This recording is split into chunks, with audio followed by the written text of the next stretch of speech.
Good morning everybody. Good morning sir. Good morning. देखिए, कल मैंने आपको D and F blocks element start करवाया था। मैं आपको एक बार क्विकली जो हमने कल पढ़ा था वो रिवाइज करवा के आगे कंटिन्यू करवाता हूँ। D and F block elements में हमने सबसे पहले डी ब्लॉक एलिमेंट्स के साथ स्टार्ट करा था। और डी ब्लॉक एलिमेंट्स के बारे में सबसे पहले तो मैंने आपको डेफिनेशन समझाई थी कि all those elements in which the last electron enters the d subshell of the penultimate shell are called the D block elements. ये तो फैक्ट है कि डी ब्लॉक नाम हम इसीलिए दे रहे हैं क्योंकि लास्ट इलेक्ट्रॉन डी सबशेल में जा रहा होगा, लेकिन वो डी सबशेल वैलेंस शेल का डी सबशेल नहीं होगा, पेनिट्रिमेट का डी होगा। If n is the valence shell तो n-1 के डी में जब इलेक्ट्रॉन एंटर करेगा तब हम उसे डी ब्लॉक एलिमेंट कंसीडर करेंगे। बिसाइड दिस मैंने आपको डी ब्लॉक में डिस्ट्रीब्यूशन भी बता दिया था। आपको ये याद रखना है कि पूरे periodic table of the D block में, पूरे डी ब्लॉक में 40 एलिमेंट्स के अकोमोडेशन की जगह है and all those 40 elements have been discovered. देखिए, एटम का स्ट्रक्चर जब आप पढ़ रहे थे, जब आपने क्वांटम नंबर्स पढ़े थे, तो आपने सिर्फ 4 प्रिंसिपल क्वांटम नंबर ऐसे पढ़े थे जिनके अंदर डी सबशेल होती थी। 4 शेल होती हैं जिसके अंदर डी सबशेल होती है, the 3D, 4D, 5D and 6D। और हर एक डी में मैक्सिमम 10 इलेक्ट्रॉन आ सकते हैं। तो बेसिकली टोटल 40 इलेक्ट्रॉन्स के अकोमोडेशन की जगह है और 40 एलिमेंट्स डिस्कवर हो चुके हैं। ठीक है, और वो 40 एलिमेंट्स हॉरिजॉन्टली अगर हम देखें तो 4 सीरीज में डिवाइडेड हैं जिन्हें हम 3D, 4D, 5D या 6D सीरीज बोलते हैं। And are also referred as the first transition series, the second transition series, the third transition series or the fourth transition series। या फिर अगर हम ग्रुप वाइज उनका डिवीजन देखें तो ग्रुप 3 से लेके ग्रुप 12 तक 10 ग्रुप्स होते हैं और हर ग्रुप में 4-4 एलिमेंट्स होते हैं। ठीक है, मैंने आपको ये भी बताया था कि आपको 3D series in any case याद रखनी है क्योंकि हम जितनी भी स्टडीज करेंगे, जितनी भी हम फिजिकल प्रॉपर्टीज समझेंगे, वो 3D सीरीज के रेफरेंस में ही समझेंगे। तो 3D सीरीज के एलिमेंट्स मैंने आपके सामने ड्रॉ करे थे, उनकी कॉन्फ़िगरेशन भी लिखी थी। एक बार फिर से मैं आपके सामने ड्रॉ कर दूंगा। इसके अलावा मैंने आपको ट्रांजिशन एलिमेंट्स के बारे में भी बताया था।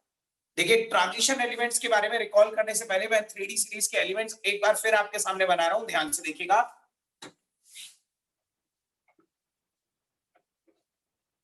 3D सीरीज के एलिमेंट्स थे scandium, titanium, vanadium, chromium, manganese, iron, cobalt, nickel, copper and zinc.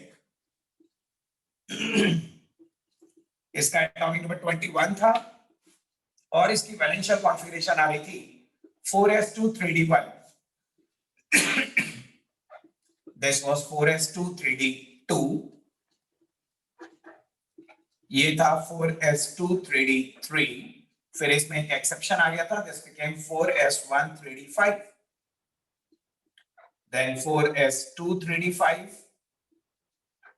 4s2 3d6, 4s2 3d7, निकल हो जाता है 4s2 3d8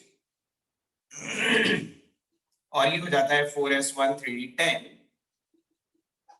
and then 4s2 3d10। पहले तो आप रिकॉल करिए कि हमने डी ब्लॉक में जब ये कॉन्फ़िगरेशन लिखी थी तो इसी कॉन्फ़िगरेशन को देख के we decided the general electronic configuration of the D block. हमने डी ब्लॉक की जनरल इलेक्ट्रॉनिक कॉन्फ़िगरेशन भी डिसाइड करी थी and that general configuration of D block की जनरल इलेक्ट्रॉनिक कॉन्फ़िगरेशन क्या आई थी? ns1 to 2, n-1d, 1 to 10। This was the general configuration of D block। फिर मैंने आपको ट्रांजिशन एलिमेंट्स का मीनिंग बताया था। आप सब लोगों को याद है ना ट्रांजिशन एलिमेंट्स का क्या मीनिंग बताया था मैंने? Yes sir. ईवा बताइए, ट्रांजिशन एलिमेंट्स क्या होते हैं? सर मैंने कल की क्लास अटेंड नहीं की थी। रिकॉर्डिंग भी नहीं देखी ईवा आपने अभी तक? नहीं सर। वैसे आपको मालूम है ईवा ट्रांजिशन एलिमेंट्स क्या होते हैं? आपने स्कूल में भी पढ़ा होगा। जो सिल्वर गोल्ड जैसे मेटल्स होते हैं वो ट्रांजिशन मेटल सीरीज में आते हैं। और ये सब ट्रांजिशन नहीं है? अच्छा, पता नहीं। हार्दिक आप बताइए ट्रांजिशन एलिमेंट्स क्या होते हैं? सर मैंने भी कल की क्लास ली नहीं थी।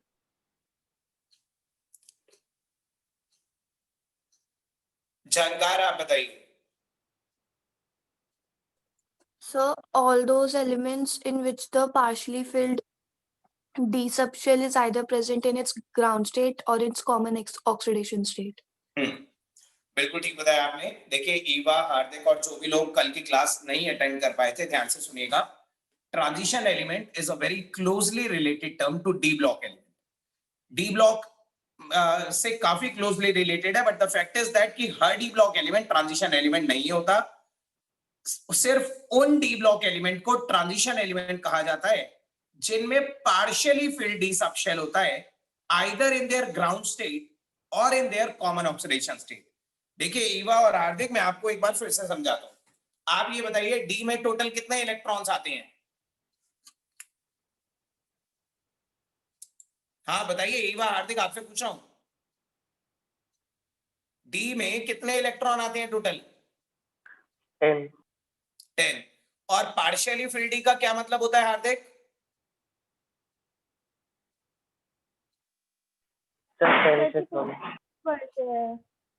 हाँ जी ईवा।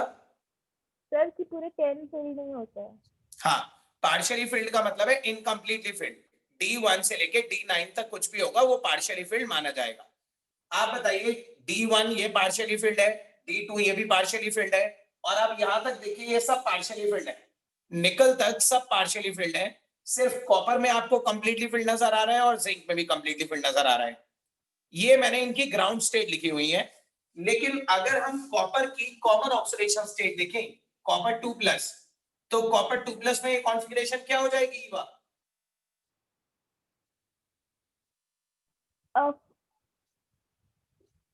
कॉपर 2+,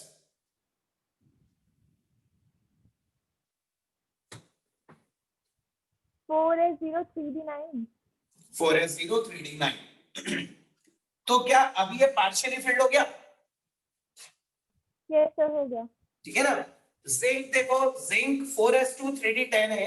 अगर हम Zn2+ बनाएंगे तो ये हो जाएगा 4s0 3d10।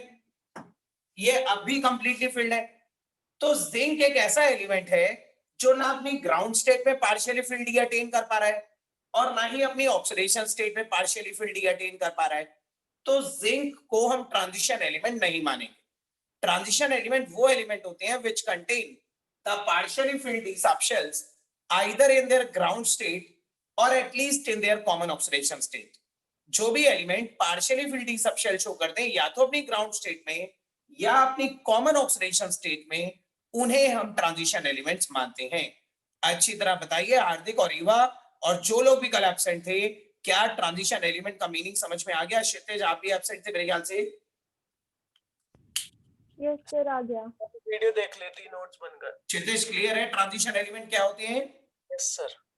ठीक है क्षितिज, आपने वीडियो देखी थी तो बताइए ट्रांजिशन एलिमेंट की जनरल इलेक्ट्रॉनिक कॉन्फ़िगरेशन क्या होती है? सर ट्रांजिशन एलिमेंट्स की NS 0 से लेकर 2 और N-1 D 1 से लेकर 9। बिल्कुल ठीक बताया आपने। This is for transition elements. Transition elements में आप NS0 भी इंक्लूड करेंगे क्योंकि कॉपर को हमने ट्रांजिशन तब माना जब कॉपर अपनी ऑक्सीडेशन स्टेट में आया और ऑक्सीडेशन स्टेट में उसमें 4s में 0 आ गया। So that's why NS0 to 2, N-1 D 1 to 9, this is the general configuration for transition element। ठीक है। इसके बाद मैंने आपको, अच्छा एक चीज मैंने आपको बता दी थी, याद रखिएगा जो कल एब्सेंट थे, एक बार दोबारा रिपीट कर देता हूं। Out of the 40 D block elements, 40 D block elements में से 36 एलिमेंट ट्रांजिशन एलिमेंट होते हैं, 4 होते हैं जो ट्रांजिशन नहीं होते। And those 4 non transition d block elements are zinc, cadmium, mercury and copernicium. अपनी अपनी सीरीज का आखिरी element 3d10, 4d10, 5d10 and 6d10, ये सारे ट्रांजिशन एलिमेंट नहीं होते। ये डी ब्लॉक एलिमेंट तो हैं but they are not the transition element. So you can clearly say कि every transition element is a D block element but every D block element is not a transition element. ठीक है, तो ये मैंने आपको कल बता दिया था। उसके बाद मैंने आपको डी ब्लॉक की फिजिकल प्रॉपर्टीज स्टार्ट करवा दी थी। मैंने आपको बताया था कि मैं आपको 10 या 11 फिजिकल प्रॉपर्टीज करवाऊंगा और उन फिजिकल प्रॉपर्टीज में शुरू की 3 जो फिजिकल प्रॉपर्टीज होंगी वो होंगी जनरल फिजिकल प्रॉपर्टीज और उसके आगे के remaining physical properties will be known as the characteristic physical properties. General physical properties में हम 3 फिजिकल प्रॉपर्टीज पढ़ने वाले हैं, atomic radii, ionic radii and ionization and enthalpy. ठीक है, तो सबसे पहले एटॉमिक रेडियाई को एक बार शुरू से स्टार्ट करते हैं। हमने थोड़ा सा स्टार्ट ऑलरेडी कर दिया था, लेकिन एक बार फिर से देखिए एटॉमिक रेडियाई। देखो, मैं सब कुछ आपको 3D सीरीज के रेफरेंस में पढ़ाऊंगा। आपको पता है कि ये जो 3D सीरीज है मैंने बोर्ड पे वर्टिकली बना रखी है, क्योंकि मुझे इसकी कॉन्फ़िगरेशन लिखनी थी, इसलिए मैंने वर्टिकली बनाई। लेकिन पीरियोडिक टेबल में तो ये हॉरिजॉन्टल अलाइनमेंट में प्रेजेंट होती है, तो पहले इसे हॉरिजॉन्टली बनाते हैं। देखिए, हमारी प्रॉपर्टी है एटॉमिक रेडियाई, जिसमें हमें ये डिस्कस करना है कि जब हम डी सीरीज में आगे मूव करते हैं, किसी भी डी सीरीज में D1, 3D, 4D, 5D, जब हम लेफ्ट टू राइट मूव करते हैं तो आगे जाने पे साइज का क्या वेरिएशन आता है। देखिए, scandium, titanium, vanadium, chromium, manganese, iron, cobalt, nickel, copper and zinc. ठीक है, जनरली क्या ट्रेंड होता है, हम लोगों ने ये पढ़ा हुआ है लोअर क्लासेस में, 11th में पढ़ा है कि पीरियोडिक टेबल में जब हम नीचे जाते हैं तो साइज इंक्रीज होता है due to the addition of a new shell at each step. लेकिन जब हम आगे जाते हैं, when we move across the period, तो साइज डिक्रीज होता है। जनरली तो हमने यही पढ़ा है कि आगे जाने पे साइज इसलिए डिक्रीज होता है क्योंकि आगे जाने पे न्यूक्लियर चार्ज बढ़ता जाता है। न्यूक्लियर चार्ज मतलब नंबर ऑफ प्रोटॉन बढ़ते जाते हैं और वो न्यूक्लियर चार्ज बाहर वाली शेल को और अंदर की तरफ पुल करता जाता है, जिसकी वजह से साइज में कॉन्ट्रैक्शन आता चला जाता है। तो आप लोगों ने जनरल ट्रेंड ये पढ़ा है कि आगे जाने पे साइज डिक्रीज होना चाहिए and we were expecting the same. हम डी सीरीज में भी यही एक्सपेक्ट कर रहे थे कि आगे जाने पे साइज रेगुलरली छोटा होता चला जाएगा, लेकिन प्रैक्टिकल ऑब्जर्वेशन कुछ और ही शो करती है। प्रैक्टिकली जब हमने एनालिसिस करी तो हमें पता चला कि साइज में एक रेगुलर डिक्रीज नहीं आया, बल्कि एक इर्रेगुलर सा वेरिएशन आया। देखिए वेरिएशन क्या था, मैंने ड्रॉ भी करा था कल, एक बार आपके सामने फिर से ड्रॉ कर देता हूं। आगे जाने पे देखा गया है कि शुरू के 4 एलिमेंट्स तक, या आप कह सकते हैं कि टिल क्रोमियम, अगर हम 3D सीरीज की बात करें तो स्कैंडियम से लेके क्रोमियम तक तो साइज देखा गया है कि एक रेगुलर डिक्रीज एग्जिबिट करता है, जैसा कि एक्सपेक्टेड था। बट क्रोमियम ऑनवर्ड्स ये देखा गया कि साइज नियरली कांस्टेंट रहता है। साइज का जो डिक्रीज हो रहा था ना वो बहुत ही नेग्लिजिबल हो जाता है और साइज नियरली कांस्टेंट रहता है, और ये कांस्टेंसी कॉपर तक चलती रहती है। कॉपर तक कांस्टेंट रहते हैं सारे साइज में, और कॉपर के बाद जैसे ही हम जिंक में एंटर करते हैं तो साइज थोड़ा सा बड़ा हो जाता है। तो बहुत ही रेगुलर सा वेरिएशन है। देखिए ध्यान से, अगर स्कैंडियम ये है तो titanium, vanadium, chromium size decrease हो रहा है, स्कैंडियम, टाइटेनियम, वेनेडियम, क्रोमियम। लेकिन क्रोमियम ऑनवर्ड्स अब नियरली सेम साइज रहेगा, manganese, iron, cobalt, nickel, copper और जिंक।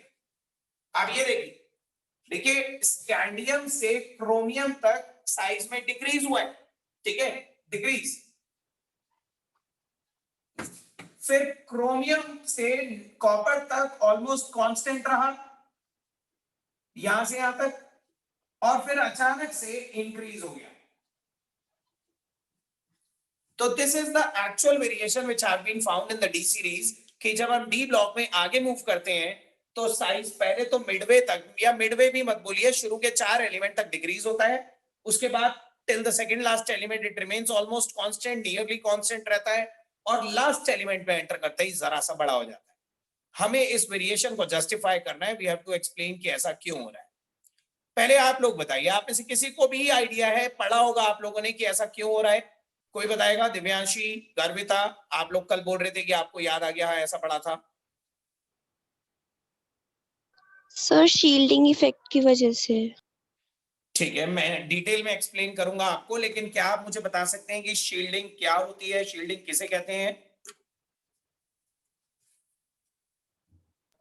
सर जब शेल्स अपने इलेक्ट्रॉन को न्यूक्लियर चार्ज से प्रोटेक्ट करते हैं तो उस वजह से एटॉमिक रेडियस जो है वो डिक्रीज नहीं हो पाता। मैं बताऊं अब कोई मुझे बताएगा? हाँ दिव्यांशी, शील्डिंग किसे कहते हैं? सर, जब nuclear charge effectively last valence shell तक नहीं पहुंच पाता और बिकॉज क्यों नहीं ऑफ पहुंच पाता वो? Because of D shell electrons, because of the inner electron. Inner ठीक है, इलेक्ट्रॉन। मैं देखिए अब बाकी की बात मैं एक्सप्लेन करता हूं आप लोगों को। सब लोग ध्यान से देखिए बोर्ड पे। सपोज कीजिए ये स्कैंडियम है, ठीक है। मैं एक बार दोबारा बना देता हूं। Let this be any atom, और ये इसका न्यूक्लियस है और ये इसकी वैलेंस है, ठीक है। ये कोई भी एटम है, ये इसका न्यूक्लियस है, ये इसकी वैलेंस शेल है। आप सब लोग ये तो एडमिट करते हैं ना कि किसी भी एटम का साइज कितना छोटा हो जाएगा या कितना बड़ा रहेगा, ये सब इस बात से डिसाइडेड होता है कि न्यूक्लियस कितना इफेक्टिव पुल बाहर वाले इलेक्ट्रॉन पे एक्सर्ट कर रहा है। न्यूक्लियस का जितना अट्रैक्टिव पुल बाहर वाले इलेक्ट्रॉन पे एक्सर्टेड होगा, जितनी अट्रैक्टिव इन्फ्लुएंस पहुंचेगा न्यूक्लियस का बाहर वाले इलेक्ट्रॉन पे, साइज उतना छोटा हो जाएगा। बताइए। Yes sir. ठीक है। और अगर न्यूक्लियर अट्रैक्शन या न्यूक्लियर पुल बाहर वाले इलेक्ट्रॉन तक पहुंच ही नहीं पाता, न्यूक्लियस का इन्फ्लुएंस बहुत इनइफेक्टिवली बाहर वाले इलेक्ट्रॉन तक पहुंचता है, तो साइज छोटा नहीं हो पाएगा, तो साइज थोड़ा बड़ा रह जाएगा। ये भी मानते हैं आप? Yes sir. सब लोग बताइए, सब लोगों को समझ में आ रही है ना? साइज का छोटा या बड़ा होना, साइज का छोटा होना या बड़ा होना, क्या न्यूक्लियर इंटरैक्शन, न्यूक्लियस और वैलेंस शेल के बीच के अट्रैक्शन पे डिपेंड करता है या नहीं करता? Yes sir. ठीक है। लेकिन अब हमें ये भी देखना है कि ये जो न्यूक्लियस का अट्रैक्टिव पुल है बाहर तक, ये कितना जाएगा, ये कौन डिसाइड कर रहा है? क्या ये सिर्फ न्यूक्लियस में जो प्रेजेंट नंबर ऑफ प्रोटॉन है वो डिसाइड कर रहे हैं? क्या न्यूक्लियस में जितने ज्यादा प्रोटॉन होंगे उतना ज्यादा चार्ज आएगा, बस यही बात होती है और किसी फैक्टर पे डिपेंड नहीं करता? तो ध्यान से देखिए, न्यूक्लियस का कितना अट्रैक्टिव पुल बाहर वाले इलेक्ट्रॉन तक पहुंचेगा, that is also controlled by the penultimate electrons. ये अंदर वाले इलेक्ट्रॉन्स भी कंट्रोल करते हैं।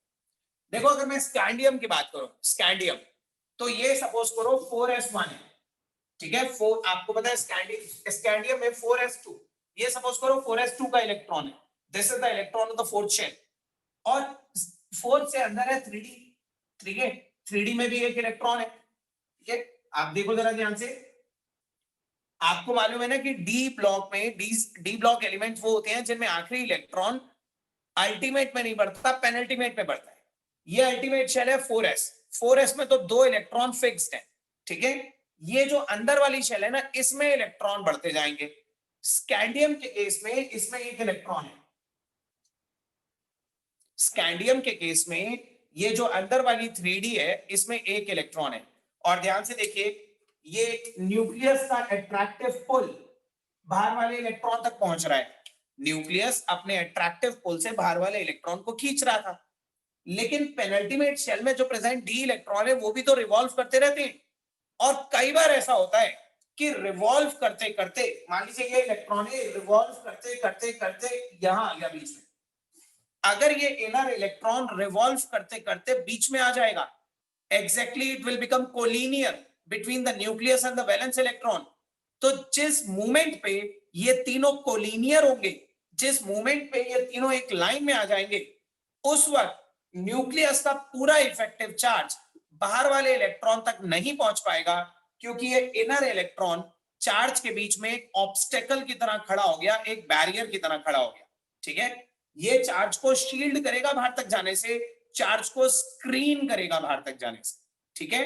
तो shielding is caused by the inner electrons when they comes directly in the path of the nucleus and the valence electron, ठीक है। जब भी अंदर वाले इलेक्ट्रॉन पेनल्टीमेट शेल के इलेक्ट्रॉन घूमते घूमते न्यूक्लियस और वैलेंस इलेक्ट्रॉन के बीच में आ जाते हैं, तो जिस मूवमेंट को वो बीच में आते हैं, उस मूवमेंट पे न्यूक्लियस का इफेक्टिव चार्ज बाहर तक नहीं पहुंच पाता। पहुंचता है न्यूक्लियस का चार्ज, लेकिन कम पहुंचता है, पूरा नहीं पहुंचता, ठीक है। और अगर न्यूक्लियस का पूरा इफेक्टिव चार्ज बाहर तक नहीं पहुंच पाया, तो फिर साइज उतना इफेक्टिवली खिंच के छोटा नहीं हो पाएगा जितना इसकी एब्सेंस में हो सकता था। पहले बताइए, यहां तक की बात समझ में आ रही है सबको? Yes sir. Yes sir. सबको मेरी वॉइस बिल्कुल क्लियर है ना? देखिए, अगर वॉइस क्लियर होगी तभी आपको अच्छी तरह समझ में आएगा, अदरवाइज नहीं आएगा। विशिष्टा, श्रेया, शगुन, सप्तऋषि, स्पर्श, सबको समझ में आ रहा है? टिया, Yes, sir. ठीक है। Yes, sir. तो शील्डिंग आप समझ गए ना? शील्डिंग क्या होती है? शील्डिंग का मतलब है न्यूक्लियर चार्ज को बाहर तक जाने से रोकना। और न्यूक्लियर चार्ज बाहर तक जाने से कब रुकेगा? जब जो पेनल्टीमेट इलेक्ट्रॉन है वो रिवॉल्व करते करते न्यूक्लियस और वैलेंस इलेक्ट्रॉन के बीच में आ जाए। अब देखिए एक चीज ध्यान से सुनिए, ये जो शील्डिंग हुई ना, ये जो इनर इलेक्ट्रॉन बीच में आ गया, ये बहुत ही मोमेंट्री होता है, बहुत ही फ्रैक्शन ऑफ सेकंड के लिए होता है, क्योंकि ये इलेक्ट्रॉन बीच में आने वाला जो इलेक्ट्रॉन है ये यहाँ पे आके रुक तो नहीं जाएगा, ये तो घूमता हुआ आगे निकल जाएगा। और जैसे ही ये इलेक्ट्रॉन घूमता हुआ आगे निकलेगा तो न्यूक्लियस बाहर वाले इलेक्ट्रॉन को वापस अट्रैक्ट करने लग जाएगा। ठीक है, तो ये याद रखिएगा, शील्डिंग बहुत ही मोमेंट्री होती है, बहुत ही शॉर्ट स्पैन ऑफ टाइम के लिए होती है। ठीक है, और ये इलेक्ट्रॉन एक बार घूमता हुआ आगे निकल गया तो बहुत बड़ा सा राउंड काट के दोबारा से काफी देर में आएगा। तो शील्डिंग काफी रुक रुक के होगी। समझ रहे हैं आप इस बात को? बताइए, ये बात जो मैंने अभी बताई समझ में आई कि नहीं आई? Yes, sir. Yes, sir. एक बार फिर से सुन लीजिए, क्योंकि इसी से रिलेटेड है हमारी आगे की एक्सप्लेनेशन। शील्डिंग किसे कह रहे हैं? जब ये इनर इलेक्ट्रॉन बीच में आ जाता है, लेकिन ये शील्डिंग बहुत ही मोमेंट्री होती है, बहुत ही शॉर्ट स्पैन ऑफ टाइम के लिए होती है, फ्रैक्शन ऑफ सेकंड के लिए होती है, क्योंकि ये इलेक्ट्रॉन बीच में आके रुक नहीं जाता, ये घूमता हुआ आगे निकल जाता है। और आप ये मत भूलिए कि बाहर वाला इलेक्ट्रॉन भी घूम रहा है। ठीक है, तो बेसिकली हम उन मूवमेंट्स की बात कर रहे हैं, उन सिनेरियोस की बात कर रहे हैं जब ये दोनों इलेक्ट्रॉन एक दूसरे के आगे से क्रॉस करते हैं। ठीक है, तो ये याद रखिएगा, न्यूक्लियस तो एक जगह खड़ा हुआ है, लेकिन दोनों शेल में इलेक्ट्रॉन घूम रहे हैं, और जिस मूवमेंट पे ये दोनों इलेक्ट्रॉन एक दूसरे के आगे से क्रॉस करेंगे, जब ये एक लाइन में आ जाएंगे तीनों, उस मूवमेंट पे शील्डिंग होगी। तो shielding is caused when the inner electron come directly in the path of the nucleus and the valence electron, और जैसे ही इलेक्ट्रॉन आगे निकलेगा तो न्यूक्लियस वापस बाहर वाले इलेक्ट्रॉन को खींचने लग जाएगा, और जब तक ये इलेक्ट्रॉन पूरा चक्कर काट के दोबारा नहीं आ जाता तब तक अब शील्डिंग नहीं हो। ठीक है, तो शील्डिंग हुई, लेकिन बहुत ही शॉर्ट मूवमेंट के लिए। ये था स्कैंडियम का केस। स्कैंडियम में डी में एक इलेक्ट्रॉन है, तो शील्डिंग बहुत ही मोमेंट्री है, लेकिन जैसे ही आप आगे बढ़े तो डी में एक इलेक्ट्रॉन और बढ़ गया, अब डी में एक और इलेक्ट्रॉन आ गया। ठीक है, और आगे बढ़े, डी में एक और इलेक्ट्रॉन आ गया। तो देखिए, जैसे जैसे डी में इलेक्ट्रॉन बढ़ते जाएंगे, क्या शील्डिंग की फ्रीक्वेंसी बढ़ती जाएगी? क्या शील्डिंग जल्दी जल्दी होने लगेगी? क्योंकि अगर एक इलेक्ट्रॉन घूमता हुआ आगे निकलेगा तो डी का कोई दूसरा इलेक्ट्रॉन बीच में आ जाएगा, दूसरा इलेक्ट्रॉन आगे निकलेगा तो कोई तीसरा इलेक्ट्रॉन कोलिनियर हो जाएगा। तो जब डी में नंबर ऑफ इलेक्ट्रॉन बढ़ने लगते हैं ना, तो शील्डिंग की फ्रीक्वेंसी भी बढ़ने लगती है। अब ऐसे मूवमेंट्स जल्दी जल्दी आने लगते हैं कि कोई ना कोई इनर इलेक्ट्रॉन न्यूक्लियस और वैलेंस इलेक्ट्रॉन के बीच में आ जाता है। D4 तक, क्रोमियम तक, D5 तक हमने देखा कि शील्डिंग बहुत ज्यादा इंफ्लुएंस नहीं डाल रही थी। ध्यान से सुनना आप जो मैं बता रहा हूं। D5 तक हमने ये नोट करा कि शील्डिंग बहुत ज्यादा इंफ्लुएंस नहीं डाल रही थी, क्योंकि डी में कम इलेक्ट्रॉन थे। जब वो घूमते हुए आगे निकल जाते थे तो न्यूक्लियस बाहर वाले को खींच लेता था। तो ऑन एन एवरेज न्यूक्लियस ज्यादातर खींच ही लेता था बाहर वाले को, साइज छोटा हो ही जाता था। लेकिन जैसे जैसे डी में इलेक्ट्रॉन और बढ़े, D5 ऑनवर्ड्स, जब डी में 6, D7, D8, D9, डी में इलेक्ट्रॉन जब बहुत ज्यादा बढ़ने लगे, तो फिर अब शील्डिंग ऑलमोस्ट कॉन्टिन्यूअस चलने लगी। जैसे ही एक इलेक्ट्रॉन निकलता था दूसरा आ जाता था, दूसरा निकलता था तीसरा आ जाता था, तीसरा आगे निकलता था तो चौथा डी का इलेक्ट्रॉन आ जाता था, और जितने में आखिरी वाला निकलता था उतने में पहले वाला फिर से घूम के आ जाता था। तो कोई ना कोई इनर इलेक्ट्रॉन हर वक्त न्यूक्लियस और वैलेंस इलेक्ट्रॉन के बीच में लाई करने लगा, और अगर कोई ना कोई इनर इलेक्ट्रॉन हर वक्त बीच में लाई करेगा तो न्यूक्लियस कभी भी बाहर वाली शेल को खींच ही नहीं पाएगा। अगर वो थोड़ा बहुत खींचेगा भी, देखिए अगर वो थोड़ा बहुत खींचेगा भी, तो मैं आपको एक चीज और बता दूं, शील्डिंग में एक डबल इफेक्ट होता है, ध्यान से सुनना। शील्डिंग में एक तो इनर इलेक्ट्रॉन ने न्यूक्लियर चार्ज को बाहर तक जाने से रोका, ऊपर से इलेक्ट्रॉन इलेक्ट्रॉन रिपल्शन भी डोमिनेट कर रहे हैं, क्योंकि जब ये दोनों एक लाइन में आ जाते हैं तो this is the minimum distance between two electron. Shielding का एक डबल इफेक्ट होता है, ना सिर्फ ये इलेक्ट्रॉन, अंदर वाला इलेक्ट्रॉन न्यूक्लियर चार्ज को बाहर तक जाने से रोकता है, बल्कि अपना भी एक रिपल्शन ऑफर करता है बाहर वाले इलेक्ट्रॉन। समझ रहे हैं? तो देखिए, जैसे जैसे डी में इलेक्ट्रॉन बढ़ने लगे, तो वो बढ़ने की वजह से कोई ना कोई इनर इलेक्ट्रॉन हर वक्त न्यूक्लियस और वैलेंस इलेक्ट्रॉन के बीच में लाई करने लगे। और अगर हर वक्त कोई ना कोई इलेक्ट्रॉन यहाँ पे लाई करेगा तो न्यूक्लियस का इफेक्टिव चार्ज कभी भी बाहर तक पहुंच ही नहीं पाएगा। न्यूक्लियस को जितना इफेक्टिवली खींच लेना चाहिए था बाहर वाली शेल को, उतना इफेक्टिवली वो खींच ही नहीं पाएगी। साइज जितना छोटा होना चाहिए था उतना छोटा होगा ही नहीं, थोड़ा बहुत छोटा होगा। लेकिन वो जो थोड़ा सा छोटा होगा वो भी इलेक्ट्रॉन इलेक्ट्रॉन रिपल्शन की वजह से वापस पुश करके उतना ही कर दिया जाए। ठीक है, एक बार देखिए दोबारा से, स्कैंडियम, टाइटेनियम, वेनेडियम, क्रोमियम, यहां तक तो साइज इसलिए डिक्रीज हुआ क्योंकि डी में इलेक्ट्रॉन कम थे और न्यूक्लियर चार्ज बढ़ता जा रहा था।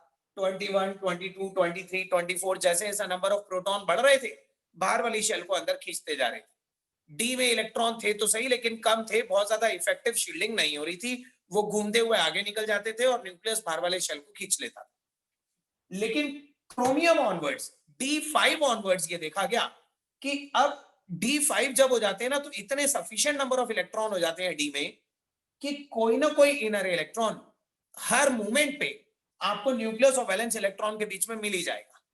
अगर एक इलेक्ट्रॉन निकलेगा तो दूसरा आ जाता है, दूसरा निकलता है तो तीसरा आ जाता है, और कोई ना कोई इनर इलेक्ट्रॉन अगर हर वक्त बीच में रहता है तो न्यूक्लियस का इफेक्टिव चार्ज कभी भी बाहर तक नहीं पहुंचता।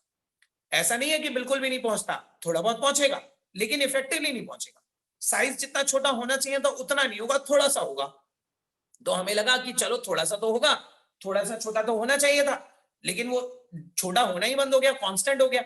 तो वो याद रखिएगा कि साइज अगर थोड़ा बहुत छोटा हुआ भी तो इलेक्ट्रॉन इलेक्ट्रॉन रिपल्शन की वजह से पुश बैक होके वापस उतना ही बड़ा हो गया, and that's why size constant चलता रहा टिल कॉपर। कॉपर तक कांस्टेंसी का रीजन है the shielding caused by the inner electron, क्योंकि इनर इलेक्ट्रॉन न्यूक्लियस और वैलेंस इलेक्ट्रॉन के बीच में आके चार्ज को बाहर तक रोक जाने से रोकते थे। और अगर थोड़ा बहुत चार्ज पहुंचता भी था और साइज थोड़ा छोटा होता भी था तो इलेक्ट्रॉन इलेक्ट्रॉन रिपल्शन से कंपेंसेट होकर वापस उतना ही बड़ा हो जाता था। तो साइज में कांस्टेंसी रही कॉपर तक। लेकिन अचानक से जिंक में क्या हो गया? जिंक में बहुत ही नेग्लिजिबली इंक्रीज हो जाता है साइज, कॉपर से थोड़ा सा बड़ा हो जाता है। और उसका रीजन ये है, जिंक में दोनों शेल्स कंप्लीटली फिल्ड हो जाती है। 3D भी कंप्लीटली फिल्ड हो गई और 4s भी कंप्लीटली फिल्ड हो गई। और कंप्लीटली फिल्ड सबशेल के इलेक्ट्रॉन्स में बहुत स्ट्रॉन्ग इंटर इलेक्ट्रॉनिक रिपल्शंस होने लगते हैं। ठीक है, अंदर के 10 इलेक्ट्रॉन बाहर के 2 इलेक्ट्रॉन पे एक बहुत स्ट्रॉन्ग रिपल्शन एक्सर्ट करते हैं, जिसकी वजह से बाहर वाली शेल थोड़ा सा आगे की तरफ पुश्ड हो जाती है और साइज बड़ा हो जाता है। तो जिंक में साइज में एक स्लाइट इंक्रीज इसलिए नजर आता है because of the inter electronic repulsion caused between the 3D and the 4s electrons. और यही ट्रेंड नीचे तक की सभी सीरीज में देखा गया है। जब हम आगे जाते हैं तो साइज शुरू के 4 एलिमेंट तक डिक्रीज होता है, एक सिग्निफिकेंट डिक्रीज देखते ही नजर आता है कि हाँ डिक्रीज हो रहा है। लेकिन क्रोमियम ऑनवर्ड्स साइज का डिक्रीज इतना नेग्लिजिबल हो जाता है कि वो हमें ऑलमोस्ट कांस्टेंट नजर आता है। सेकंड लास्ट एलिमेंट तक की कांस्टेंसी नजर आती है, but as soon we jump to the last element of the series, size में एक स्लाइट इंक्रीज नजर आता है because of the inter electronic repulsions. ये थी मेरी पूरी एक्सप्लेनेशन। हो सकता है आप में से काफी लोगों को एक बार में नहीं समझ में आया हो। मुझे बिल्कुल फ्रैंकली बताइए किसको डाउट है, किसी के माइंड में कोई क्वेश्चन, कोई क्वेरी अराइज हो रही है, नहीं समझ में आया तो बताइए, बताओ।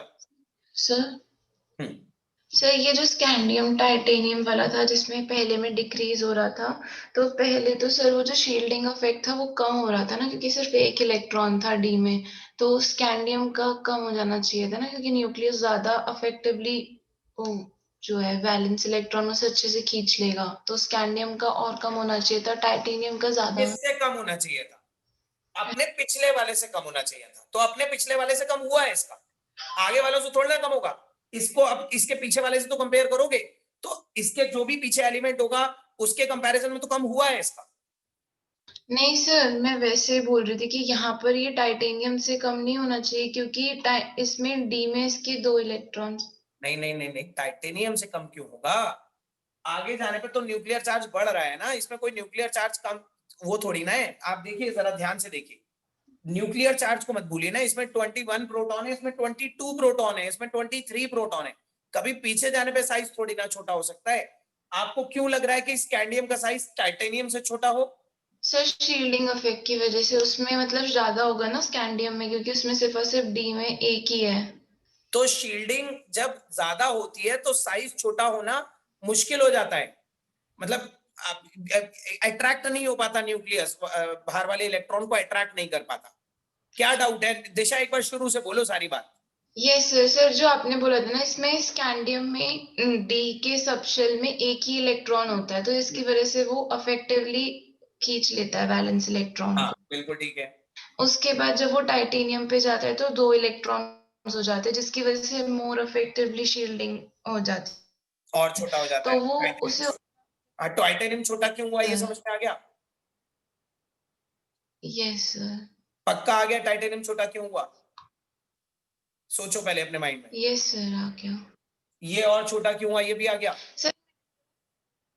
सर ये शील्डिंग इफेक्ट के ऊपर वो डोमिनेट करेगा ना, इसका चार्ज जो होगा न्यूक्लियस का, यहाँ मतलब पे न्यूक्लियस की shielding वजह बहुत पुअर से है, यहाँ पे शील्डिंग बहुत पुअर है और न्यूक्लियर चार्ज डोमिनेटिंग है, तो न्यूक्लियर चार्ज के डोमिनेट करने की वजह से साइज छोटा हो रहा है शुरू में। ओके सर, सर मुझे यही कंफ्यूजन था। अच्छा ठीक है, अगर अभी भी कोई चीज क्लियर नहीं है तो क्लियर कर लो, क्योंकि आगे की जो प्रॉपर्टीज है ना, मैं सभी लोगों से बोल रहा हूं, इसके आगे की जो हम और प्रॉपर्टीज पढ़ेंगे वो भी इसी से रिलेटेड है। अगर आपको ये नहीं समझ में आएगा तो आगे की प्रॉपर्टीज में कहीं ना कहीं डाउट अराइज होगा। तो दिशा ने अपना डाउट पूछ लिया, और किसी को भी कोई डाउट है, कोई चीज वेरी एक्सप्लेनेशन में समझ में नहीं आई तो दोबारा बताइए। सर एक बार कांस्टेंट वाला भी बता दो। कांस्टेंट क्यों हो गया? Yes sir. देखो एक बार फिर से सुनो मिताली, मैं आपसे कुछ क्वेश्चंस पूछूंगा आपको समझाने के लिए।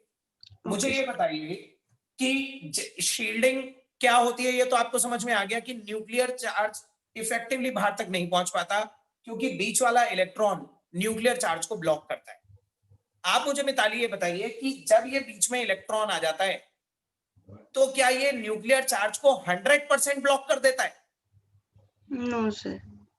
100% नहीं करता ना, अभी भी तो थोड़ा बहुत न्यूक्लियर चार्ज उसको पेनिट्रेट करके बाहर तक जाएगा ही ना। Yes sir. तो साइज थोड़ा सा छोटा तो होगा ना। Yes sir. लेकिन वो जो थोड़ा सा छोटा होगा ना, वो भी इलेक्ट्रॉन इलेक्ट्रॉन रिपल्शन की वजह से वापस उतना ही बड़ा कर दिया जाएगा। Yes sir. तो साइज में कांस्टेंसी आ जाएगी। तो सर ये बस आगे वाले बीच वाले के लिए क्यों हो रहा है, पहले वाले के लिए क्यों नहीं हो रहा था? क्योंकि शुरू में शील्डिंग उतनी ज्यादा नहीं थी, शुरू में डी में इलेक्ट्रॉन कम थे और वो आगे निकल जाते थे तो न्यूक्लियस बाहर वाले को खींच लेता था। ठीक है, तो शुरू में जब डी में इलेक्ट्रॉन कम थे तो शील्डिंग ज्यादा नहीं थी, इसलिए न्यूक्लियर चार्ज इफेक्टिवली बाहर वाले इलेक्ट्रॉन को पुल कर पाया। लेकिन जब डी में इलेक्ट्रॉन 5 से ज्यादा हो जाते हैं तो शील्डिंग की फ्रीक्वेंसी बहुत ज्यादा बढ़ जाती है, मतलब शील्डिंग जल्दी जल्दी होने लगती है। कोई ना कोई इनर इलेक्ट्रॉन हर वक्त बीच में रहता है, और अगर कोई ना कोई इनर इलेक्ट्रॉन हर वक्त बीच में रहेगा तो न्यूक्लियस का चार्ज थोड़ा सा ही पहुंचा करेगा बाहर तक, जिसके इन्फ्लुएंस में थोड़ा सा छोटा होगा साइज, लेकिन वो थोड़ा सा छोटा भी इलेक्ट्रॉन इलेक्ट्रॉन रिपल्शन के कारण वापस पुश बैक कर दिया जाएगा। यस सर, समझ गई। और किसी को भी कोई डाउट है?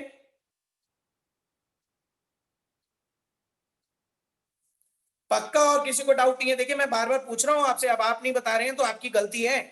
आपको किसी को डाउट नहीं है? अच्छी तरह समझ में आ गया? Yes sir. चलिए ठीक है, अच्छी बात है, आपको समझ में आ गया। तो ये याद रखिएगा, डी ब्लॉक में आगे जाने पे साइज रेगुलरली डिक्रीज नहीं होता। शुरू के 4 एलिमेंट्स तक एक सिग्निफिकेंट डिक्रीज देखा गया है, उसके बाद एक नियरली कॉन्स्टेंसी नजर आती है, साइज नियरली कांस्टेंट रहता है, और लास्ट में एक स्लाइट इंक्रीज नजर आता है। ठीक है, अब आते हैं हम अपनी दूसरी प्रॉपर्टी आयनिक रेडियाई पे। आयनिक रेडियाई देखिए, एटॉमिक रेडियाई का तो मतलब है ये न्यूट्रल एटम्स हैं, इन सबको न्यूट्रल एटम्स थे, इन पे कोई चार्ज नहीं था, हमने न्यूट्रल एटम्स का साइज अरेंज करा। लेकिन आयनिक रेडियाई का मतलब है हम इन सबकी कॉमन ऑक्सीडेशन स्टेट निकाल लेंगे। देखिए इन सभी एलिमेंट की कॉमन ऑक्सीडेशन स्टेट होती है 2+, ठीक है, स्कैंडियम 2+, टाइटेनियम 2+, वेनेडियम 2+, हम इन सबका 2 पॉजिटिव बना लेंगे, और 2 पॉजिटिव जब ये आयन बन जाएंगे 2 पॉजिटिव के, तब इनका साइज कंपेयर करेंगे। ठीक है, तो आप सब लोग बताइए कि अगर मैं इन सबका डाई पॉजिटिव आयन बना लूं, सब में से 2-2 इलेक्ट्रॉन निकाल के सब पे 2 पॉजिटिव आ जाए, और फिर उनका साइज आपस में कंपेयर करा जाए, तब क्या वेरिएशन होना चाहिए? क्या तब भी वही वेरिएशन होगा because of the same reason? अभी भी आपको लगता है कि अंदर वाली शेल में इलेक्ट्रॉन बढ़ेंगे जैसे जैसे हम आगे जाएंगे और शील्डिंग अब भी होगी, या अब कुछ और हो जाएगा? टू पॉजिटिव की ऑक्सीडेशन स्टेट में इनके साइज का वेरिएशन क्या होना चाहिए? कोई बताएगा मुझे? सर स्टार्टिंग के एलिमेंट्स में तो फिर डी सब शेल तो हट ही जाए, ओ नहीं नहीं 4s हटेगा। और कोई बताइए। सर शील्डिंग इफेक्ट तो खत्म ही हो जाएगा फिर। देखो बिल्कुल सही बताया आपने। तो शील्डिंग इफेक्ट खत्म हो जाएगा तो शंकार कॉन्सिक्वेंस क्या होगा? आगे जाने पे साइज क्या होगा? डिक्रीज होगा सर। देखिए आप सब लोग मानते हैं कि जब हम इनका 2 पॉजिटिव बनाएंगे तो 2 पॉजिटिव का मतलब है 2 इलेक्ट्रॉन निकालेंगे, और वो 2 इलेक्ट्रॉन कौन सी शेल में से निकालेंगे? 4 में से कि 3 में से? 4s में से कि 3d में से? 4s में से। पहले 4s में से निकलते हैं ना इलेक्ट्रॉन, और 4s में तो 2 ही इलेक्ट्रॉन होते हैं। अगर हमने वो 2 निकाल लिए तो 4s शेल ही रिमूव हो गई। आप देखिए अगर यहाँ पे 2 इलेक्ट्रॉन है और मैं 2 इलेक्ट्रॉन निकाल लूं तो 4s शेल ही रिमूव हो जाएगी कि नहीं हो जाएगी? और अगर 4s शेल ही रिमूव हो गई तो 3d ही वैलेंस बन जाएगी, और अगर 3d वैलेंस बन गई तो अब तो हम ये कहेंगे ना कि वैलेंस शेल में इलेक्ट्रॉन बढ़ रहे हैं आगे जाने पे। अब तो पेनल्टीमेट में नहीं बढ़ रहे, क्योंकि अब तो पेनल्टीमेट ही अल्टीमेट बन गई। ठीक है, तो अगर 4s शेल ही रिमूव हो जाती है तो 3d खुद वैलेंस में आ जाती है, और अब आगे जाने में 3d में ही इलेक्ट्रॉन बढ़ रहे होते हैं, और जब वैलेंस शेल में ही इलेक्ट्रॉन बढ़ते हैं तो फिर अब शील्डिंग नहीं होती। अब तो जैसे जैसे न्यूक्लियर चार्ज बढ़ता जाएगा वो बाहर वाली 3d सबशेल को और अंदर की तरफ खींचता जाएगा और साइज रेगुलरली छोटा होता चला जाएगा जैसे बाकी पीरियोडिक टेबल में होता है। ठीक है, तो ये याद रखिएगा, एटॉमिक रेडियाई में शील्डिंग मैटर करती है, आयनिक रेडियाई के टाइम पे शील्डिंग मैटर नहीं करती, क्योंकि आयनिक रेडियाई में वैलेंस शेल कंप्लीटली रिमूव हो जाती है, पेनल्टीमेट खुद वैलेंस बन जाती है, और अब आगे जाने पे जो इलेक्ट्रॉन बढ़ रहा है वो 3d में बढ़ रहा है जो वैलेंस शेल की तरह एक्ट कर रही है, पेनल्टीमेट की तरह एक्ट नहीं कर रही। बताइए मेरी एक्सप्लेनेशन समझ में आई या नहीं? Yes sir. Yes sir. सबको? कीर्ति? Yes, sir. Yes, sir. Yes, sir. देखिए तो आयनिक रेडियाई में याद रखिएगा, as we move along the D series, the ionic radii in their dipositive oxidation state, इनकी डायपॉजिटिव ऑक्सीडेशन स्टेट का आयनिक रेडियाई रेगुलरली डिक्रीज होता है, because with the increase in the nuclear charge the 3d subshell is more effectively pulled inwards. ठीक है, जैसे जैसे nuclear charge बढ़ता है जो 3d सबशेल है वो इफेक्टिवली अंदर की तरफ पुल होती जाती है और साइज में एक रेगुलर डिक्रीज आता चला जाता है। अब शील्डिंग वैनिश्ड हो जाती है, शील्डिंग का इफेक्ट खत्म हो जाता है, क्योंकि शील्डिंग तब मैटर करती है याद रखिएगा जब पेनल्टीमेट शेल में इलेक्ट्रॉन बढ़ रहे हैं, लेकिन अब यहाँ पे पेनल्टीमेट में नहीं बढ़ रहे क्योंकि पेनल्टीमेट ही अल्टीमेट बन चुकी है, तो साइज रेगुलरली डिक्रीज होता रहता है with the increase in effective nuclear charge. ये थी हमारी दूसरी प्रॉपर्टी। तीसरी प्रॉपर्टी है आयोनाइजेशन एंथैल्पी, वो भी बहुत छोटी सी प्रॉपर्टी है, इसी को देख के हो जाएगी। देखिए आयोनाइजेशन एंथैल्पी,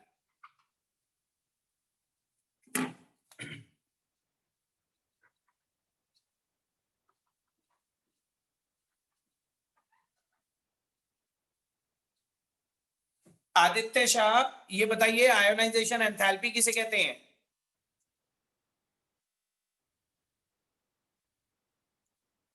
आदित्य,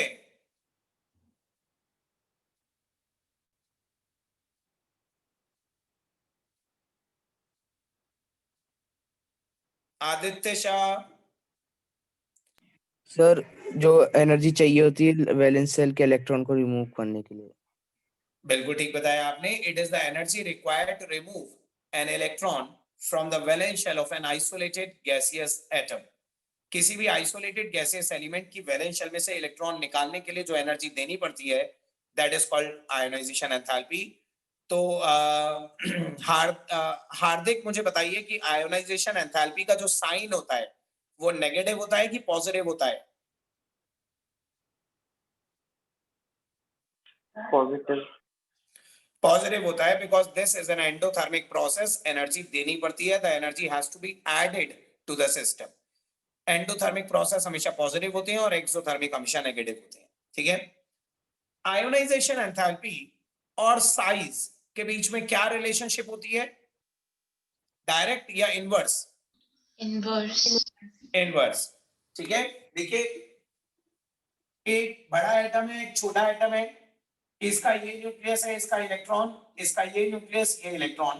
तो ऑब्वियस ही बात है कि किस एटम में से इलेक्ट्रॉन जल्दी निकल जाएगा, बताइए? बड़े वाले में से। बड़े वाले में से, क्योंकि इसका न्यूक्लियस दूर है वैलेंस शेल से, तो हमें इसमें एनर्जी आयनाइजेशन एंथैल्पी कम देनी पड़ेगी या ज्यादा? कम। कम देनी पड़ेगी। ठीक है, तो जितना बड़ा साइज उतनी कम आयनाइजेशन एंथैल्पी देनी पड़ती है हमें। तो आयनाइजेशन एंथैल्पी के बारे में याद रखिएगा, is inversely related to atomic size. Ionization enthalpy atomic radii के इनवर्सली रिलेटेड होती है। अब आप देखिए जरा ध्यान से, एटॉमिक रेडियाई का ट्रेंड क्या है? एटॉमिक रेडियाई स्कैंडियम से क्रोमियम तक डिक्रीज हो रहा था। इसका मतलब आयोनाइजेशन एंथैल्पी स्कैंडियम से क्रोमियम तक इंक्रीज होगी। क्रोमियम ऑनवर्ड्स कॉपर तक आयोनाइजेशन एंथैल्पी नियरली कांस्टेंट रहेगी, क्योंकि साइज में नियरली कांस्टेंसी है, तो आयोनाइजेशन एंथैल्पी भी नियरली कांस्टेंट रहेगी। और जैसे ही हम कॉपर से जिंक में एंटर करेंगे, तो there would be a sudden decrease in ionization enthalpy. Ionization enthalpy zinc की कम हो जाएगी, क्योंकि जिंक में ऑलरेडी रिपल्शंस चल रहे हैं, अंदर के 3d बाहर के 4s को रिपेल कर रहे हैं, तो आपके लिए आसान होगा 4s के इलेक्ट्रॉन को निकालना। समझ रहे हैं?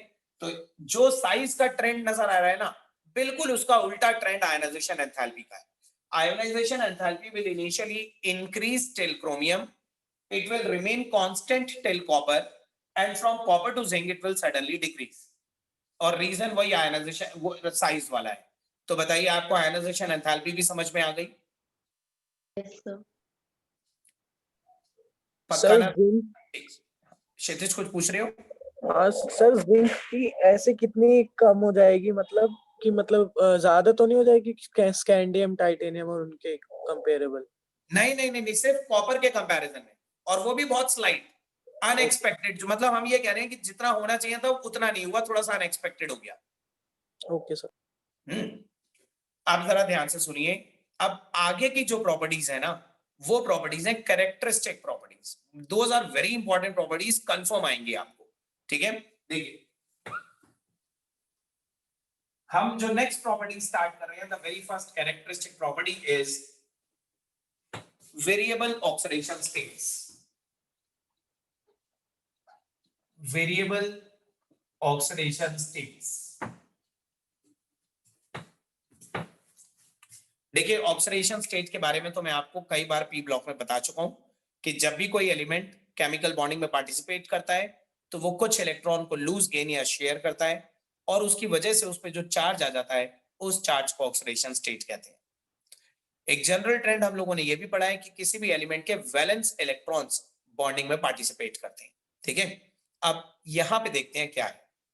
देखिए, सबसे पहले तो मैं आपको बता दूं कि जब हम पी ब्लॉक पढ़ रहे थे ना, तो पी ब्लॉक में नॉन मेटल्स थे, और नॉन मेटल में ये एबिलिटी होती है कि वो आयनिक बॉन्ड भी बना सकते हैं, कोवेलेंट बॉन्ड भी बना सकते हैं। इसलिए वहां पे नेगेटिव और पॉजिटिव दोनों ऑक्सीडेशन स्टेट देखने को मिल रही थी आपको। लेकिन डी ब्लॉक के एलिमेंट तो सारे मेटल्स हैं, एंड बीइंग मेटल्स ये आयनिक बॉन्ड बनाना प्रेफर करते हैं। ठीक है, ये they always take part in ionic bond formation, and that's why इन पे नेगेटिव ऑक्सीडेशन स्टेट देखने को नहीं मिलेगी आपको, सिर्फ पॉजिटिव ऑक्सीडेशन स्टेट देखने को मिलेगी। ये इलेक्ट्रॉन लूज करके आयनिक बॉन्डिंग पार्टिसिपेट करेंगे, तो इन पे पॉजिटिव ऑक्सीडेशन स्टेट होगी, नेगेटिव नहीं होगी। सही है, लेकिन वो पॉजिटिव भी क्या होगी और ये कैसे डिसाइड होगी? देखिए, मैंने आपको बताया किसी भी चीज के वैलेंस इलेक्ट्रॉन्स बॉन्डिंग में पार्टिसिपेट करते हैं। अगर हम देखें तो 3D सीरीज में या किसी भी डी में वैलेंस इलेक्ट्रॉन्स कितने होते हैं? वैलेंस, इनके पास वैलेंस इलेक्ट्रॉन कितने हैं? 1 और 2। इनके पास वैलेंस इलेक्ट्रॉन वो है ना जो वैलेंस शेल में है, 4s में है। Yes sir. 3D valence, 3D तो वैलेंस नहीं है ना, सिर्फ 4s ही तो वैलेंस है। यस और देखिए, with the exception of chromium and copper, अगर हम क्रोमियम और कॉपर को छोड़ दें, तो बाकी सभी के पास 2 वैलेंस इलेक्ट्रॉन्स हैं। Yes sir.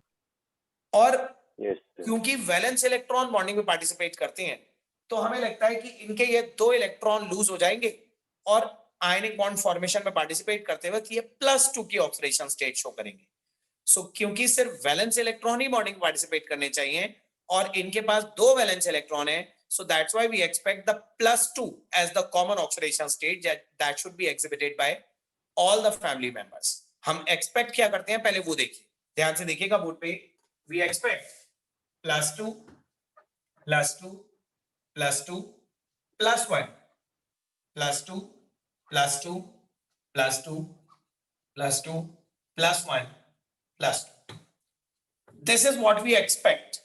हम एक्सपेक्ट करते हैं ये वाली ऑक्सीडेशन स्टेट, क्योंकि जितने इलेक्ट्रॉन वैलेंस शेल में होंगे उतने ही लूज होने चाहिए. तो हमें लगा कि इसके पास 2 इलेक्ट्रॉन है वैलेंस शेल में, ये जिनके पास 4s2 है वो सब 2 इलेक्ट्रॉन लूज कर देंगे और जिसके पास 4s में 1 है वो 1 इलेक्ट्रॉन लूज करेगा. So this was the expected oxidation state. पहले तो बताइए एक्सपेक्टेड क्या था, वो समझ में आया?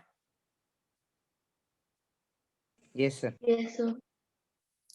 लेकिन देखा ये गया है जब हम इनको केमिकल बॉन्डिंग में पार्टिसिपेट करवाते हैं, इनके वेरियस कंपाउंड्स को एनालाइज करते हैं, तो देखा ये गया है कि ये सभी ट्रांजिशन एलिमेंट +2 के साथ साथ +3 +4 +5 कुछ एलिमेंट +6 कुछ एलिमेंट +7 तक भी चले जाते हैं. ठीक है, मतलब these elements are found to exhibit the variable oxidation states. ये सिर्फ +2 पे नहीं रुकते, +2 के साथ साथ इनमें बहुत सारे एलिमेंट ऐसे हैं जो +3 तक भी जा सकते हैं, कुछ एलिमेंट +4 पे चले जाएंगे, कुछ एलिमेंट +5 +6 +7 तक चले जाएंगे. अब हमें ये फाइंड आउट करना है कि ऐसा कैसे हो सकता है. एक तरफ तो हम ये बोल रहे हैं कि वैलेंस इलेक्ट्रॉन बॉन्डिंग में पार्टिसिपेट करते हैं, इनकी वैलेंस शेल में 2 इलेक्ट्रॉन है. दूसरी तरफ हमें दिख रहा है कि किसी एलिमेंट ने +6 भी अटेन कर लिया. तो अब सोचने वाली बात यह है कि जब वैलेंस शेल में थे 2 इलेक्ट्रॉन तो +6 कैसे आ गया? +6 तो 6 इलेक्ट्रॉन को लूज करने से आता है, इन्होंने 2 इलेक्ट्रॉन लूज करके +6 कैसे शो कर दिया?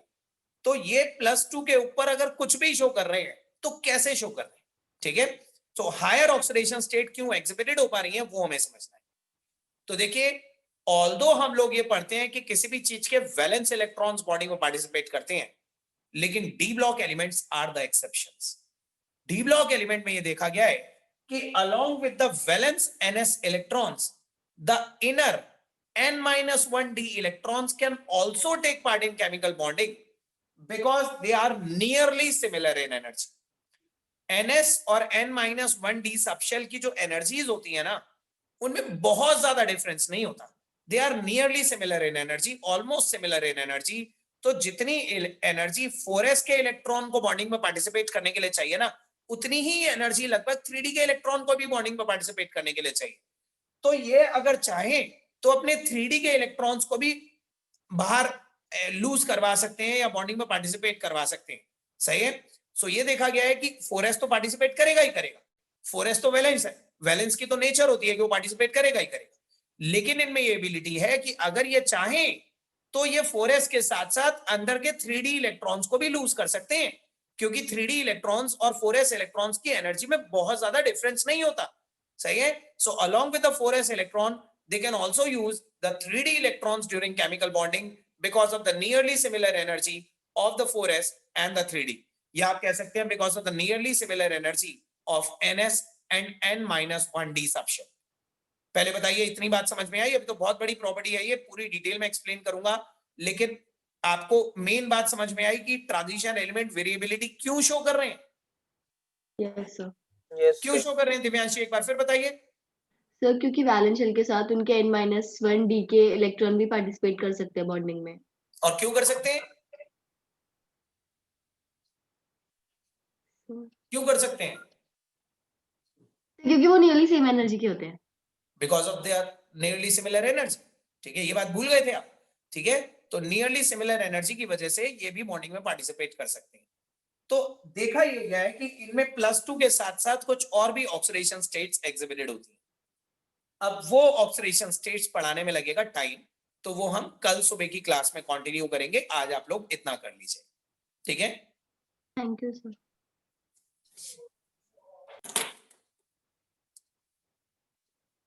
Okay, thank you everybody. मैं लॉग आउट कर रहा हूँ. Thank you sir.